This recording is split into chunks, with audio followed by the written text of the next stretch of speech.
Hey guys, welcome back to Whalen Wire's Old Iron. Glad you're here. I want to give a shout out to my friend Sarah who did this drawing for me. Look back here at this. Well, I don't know if she did for me, but her dad sent it to me. He's a subscriber to the channel, so thank you, Sarah, for doing this. This is outstanding. I'm going to step out of the way so you folks can see this. Isn't that something? Quite a talented young lady. So, yeah, I've been out of commission for a little while. Haven't done a video for a while, but let's get into it. See what's going on around here.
Oh, one thing about losing 60 pounds is sure makes it easier to get up and down off the floor.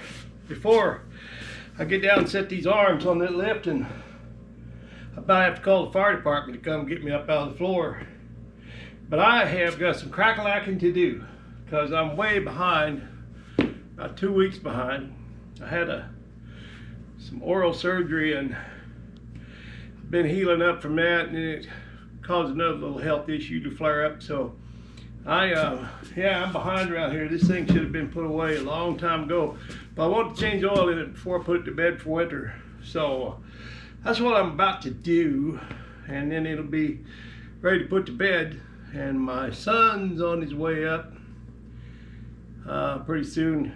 I guess we're going to put an axle in a Subaru, an Impreza, and put the winter snow tires on. So yeah, I gotta get busy. So while I'm doing this, I'll let you guys take a look at some of the video that I shot on my last day coming home through Montana. I got to stop and see my little buddies, the twins, and yeah, I didn't take any video pretty much after I left Missouri through Iowa, South Dakota, little corner of Wyoming, because there just ain't nothing to see. Yeah, until you get to Montana. Then it starts to get real nice, real pretty again. Like the mountains, that's just me. But I'm gonna get busy here. You guys take a look at that, and I'll be back with you here in a little bit.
Well, the next morning was the last day of the journey, and I went about 2 hours out of my way, off my route, to go visit my little buddies, the twins. They used to be my neighbors, and they moved up near Libby about a year ago.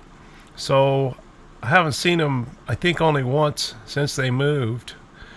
And I wanted to stop by and see them on my way home. And they are homeschooled, but their dad didn't tell them I was coming. I'd called him the night before and told him I wanted to stop by, and he told them they were going to have a guest, but he didn't say who it was. He said they were so excited they could hardly do their school lessons, but they powered through. And then when I showed up, when they saw that Impala roll in, they knew who it was and ran and gave me big hugs, and it was so good to see them. And the little girl, Torin, she hugged me and then backed off and then hugged me again, and she hugged me about 3 times. It was really sweet. And it was so good to see them and spend some time with them. And they're folks, of course, too, but those twins, they're kind of the main attraction. So they're my adopted grandkids. So it was really good time. We had a good time together.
While I was there, Bridger showed me a model he'd built from Legos. It's a model of the Dirty Dozen. He just did that from memory from the last time he saw it. And they showed me their museum that they've been building. They have quite a lot of artifacts. And then we went for a ride in the Impala. I buckled them both in one seat belt, and we went over to their property that's near their home. Say hi, YouTube. Hello. Warming up? Oh.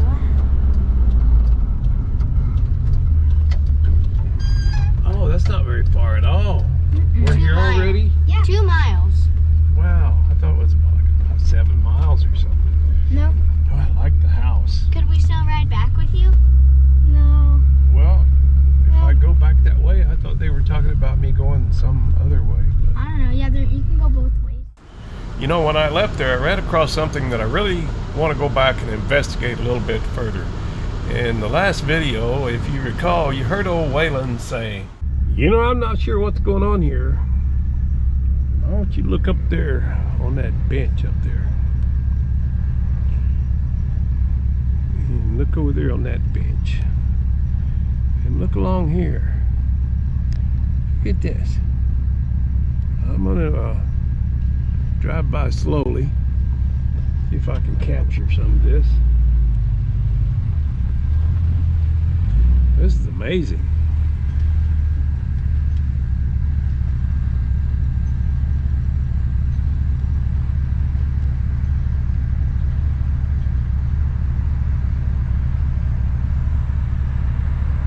goes on. And then on some more.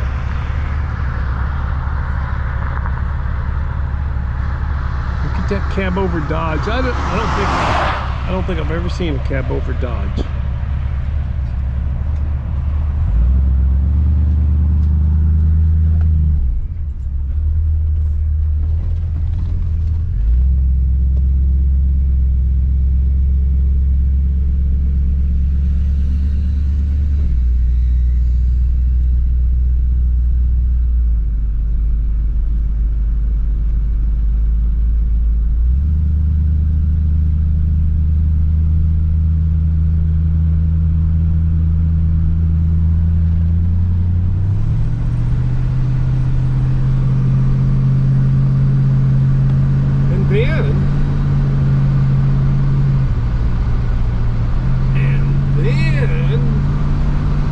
Down the road a little ways.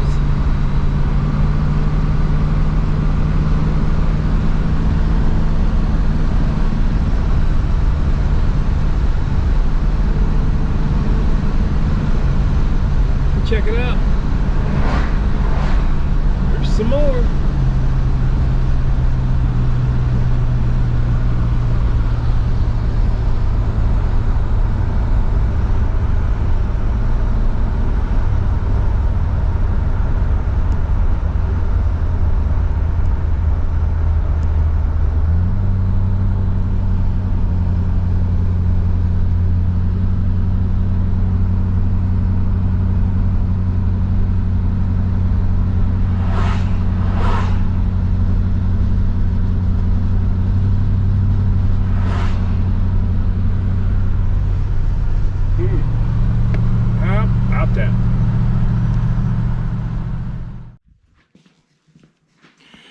You know, I did a tremendous amount of work to this thing before I left.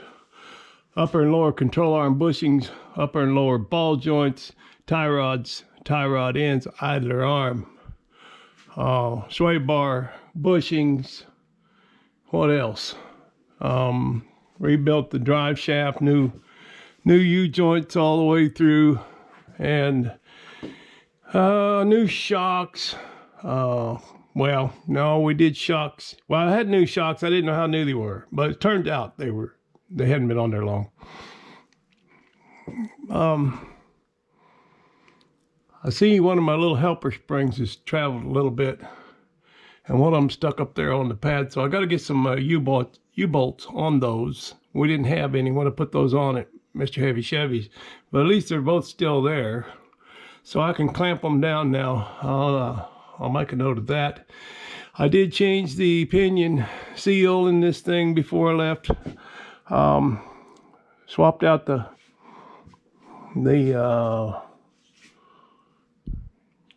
gear lube. I got distracted there. I see something's, I'm spilling something in the trunk, some kind of lubricant that I've got in a container back there. I'll have to see what that is and clean that up.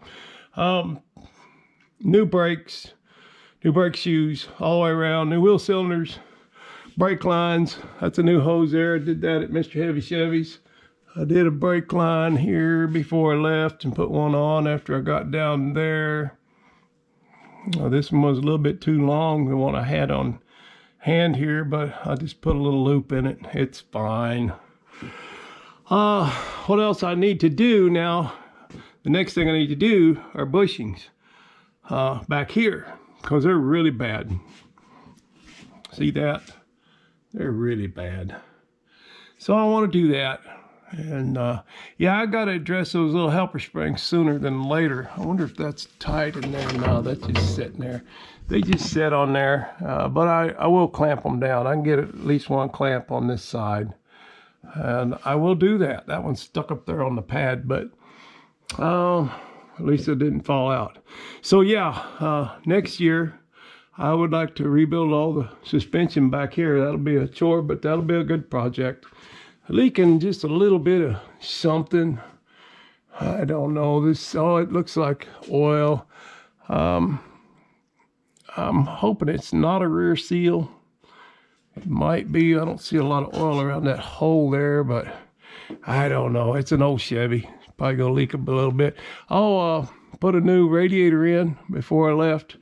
I still had the original radiator in, and I just didn't want any issues, so I swapped that out.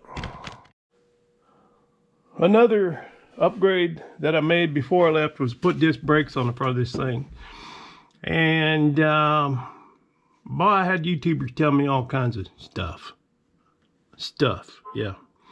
Somebody said that's not a disc brake master cylinder. Well, yeah, it is. It's got a big fat pot and then a little skinny pot.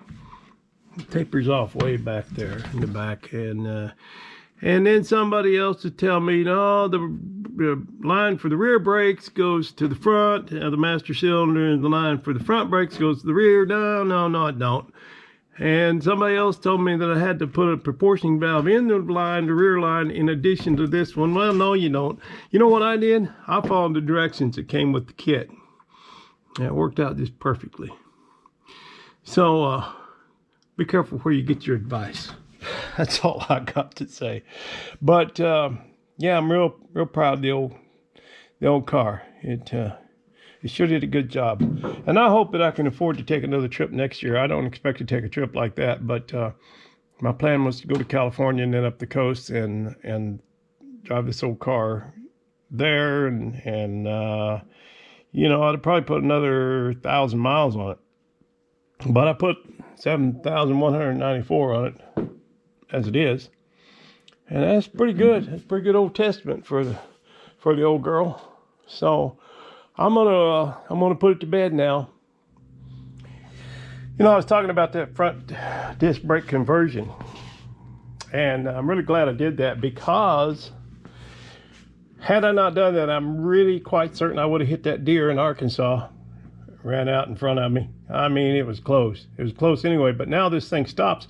Used to, when you hit the brakes real hard, all four would just lock up and skid, and now it doesn't do that. Now it stops. So it was a good move, but the decision to do that was prompted by one time when I was downtown and the lady stepped out in a crosswalk and I hit the brakes, and of course I didn't get anywhere near her, but they squalled and skidded and scared her, and you know, I decided that I need to make a change. And I was telling my friends in Montana that used to be my neighbors here about that. I said, you know, it's not worth running over somebody just for the sake of originality. And Becky started laughing. She just cracked up. There didn't even be a consideration, you know. But what she doesn't understand is it depends on who it is, whether or not you want to run over and keep it original, you know. It depends on who steps out in front of you. It might not matter. But in this case, I didn't know the lady, and she was probably a real nice lady, and I'm glad I didn't hit her, and it's all good. But yeah, Becky thought that was pretty funny, how I come to the decision. But you know, my brain don't work exactly like everybody else's. If you're storing rigs outside in the wintertime, you want to get you some of this. Keep the mice out. I've tried everything, and the best thing I found actually was a tip from Mrs. Chevy years ago. She said use peppermint oil. You can put it on cotton balls and place it around the rig, and I did that, but with cotton balls it dissipates fairly quickly, so you have to do that quite often.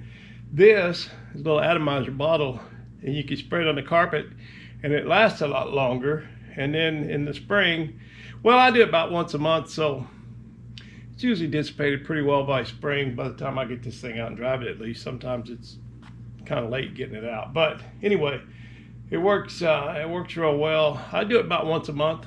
I go out and spray my rigs if I can remember. But yeah, there you go. Rodent Sheriff. No, I'm not getting paid. It's just what I use. Good tip for you.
another tip about the mice.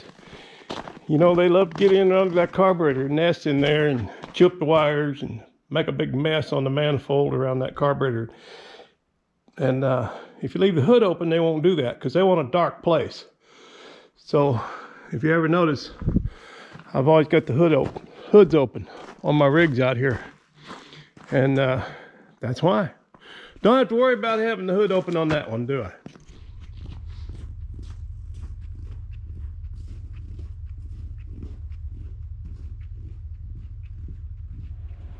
Well, we got the axle put in that Impreza, and it didn't fight us too bad. It went pretty well, a lot better than it did on the tracker we did one time.